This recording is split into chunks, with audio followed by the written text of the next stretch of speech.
What's up, Banyo Kings at Banyo Queens? Tiyak magugustuhan ninyo ang kakaibang tema sa kainang ito. Hindi ka na mamalikmata kapatid. Ang kwartong ito na puno ng inidoro ay isang restaurant. Ito ang modern toilet dito sa Taipei, Taiwan. Sino magkakalang isang palikuran ay pwede palang maging aesthetic ng isang kainan?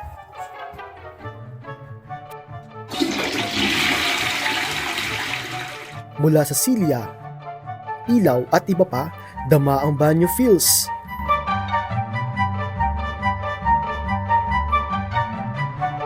Upuan mo na ang trono at enjoy ang pagkaing nakalagay rin sa inodoro. Halong western at eastern ng mga pagkain, pero karaniwang hotpot ang in-order ng mga tao para nga naman match sa aesthetic ng inodoro. Ops, teka. Hindi yan urinal. Bawal bastos dito, pero ang pwede. Naguguluhan ka na ba kung number 1 o number 2 ka? Baka naman gutom lang yan.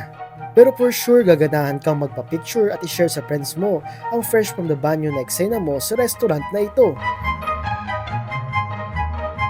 Gusto mo pa ba ng contents tulad ito? I-follow at mag-subscribe lang sa social media pages ng News 5. Ako si Louie Orhino, News 5 Digital.